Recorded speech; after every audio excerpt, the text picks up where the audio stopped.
Thank you, Mr. Toastmaster, fellow members and guests. Viewing vocal variety as valuable vocabulary is virtually vital. It is one of the wonderful aspects of live in-person communication. Email and texting are rather dry because they cannot properly convey tonality and volume. Now, quiet tones work wonderfully to draw attention because people have to tune in to try and catch what you're saying. Louder tones can emphasize a meaning. If you're so loud that you're difficult to understand, that's really only valuable at some kind of sporting event where people are saying, "Go green, go white." Loud because you are projecting what you're saying is good in large arenas. Now, admittedly, this is not a very large arena, so I probably won't have to work on projecting. I've also been told at times that when I sing, I overdo it on projecting. But I won't trouble you with singing. I don't have a lot of time.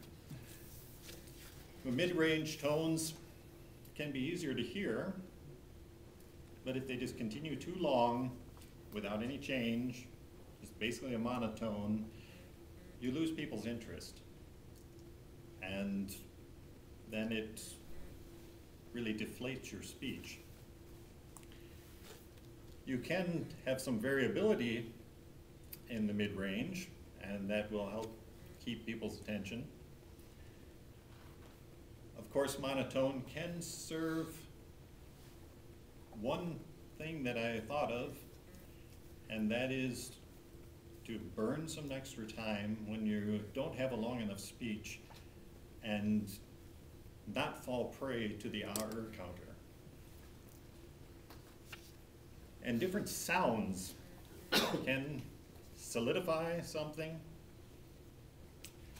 such as a speaker's sanity in a somewhat non-serious sense.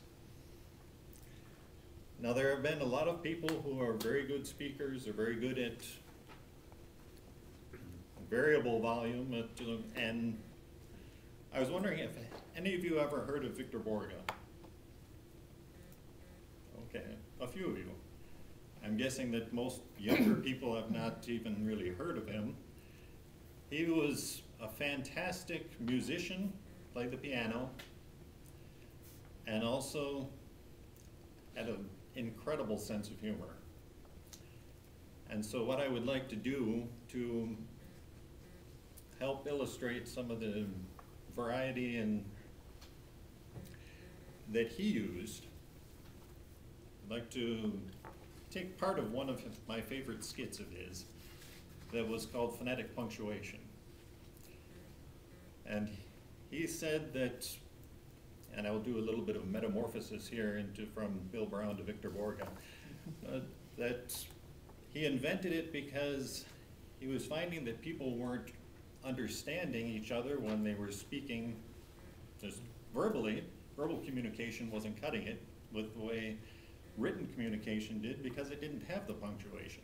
So he invented phonetic punctuation to add that in. So a period would be a dash, an exclamation point was a vertical dash with a period. A question mark was rather difficult. Comma, a quote would be 2 commas. And then finally, the colon is the 2 dots, either one over the other or one under the other or wherever you wanted them. Just. And now I will read a short story from the beginning of this book. I have it clearly marked so it is easy to find. There it is, page 9. Page 6. In the open window there suddenly came light.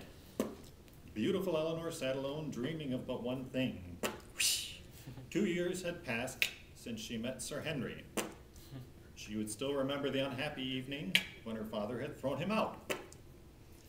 They had been sitting in the park and Henry had said, "Darling, is this the first time you have loved?"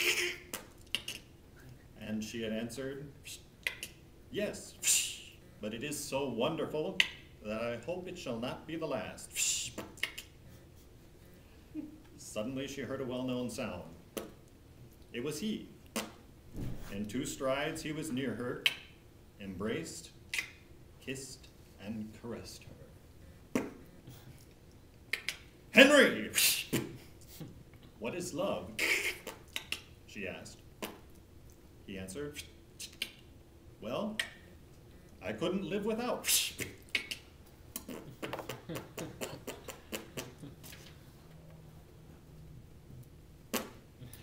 She asked, "Where have your thoughts been?" And he answered, "To you, my dearest." Suddenly he had gone, and all she heard was the well-known sound of his departing horse. Now, put simply, variety in vocal volume can serve to communicate meaning beyond what the written words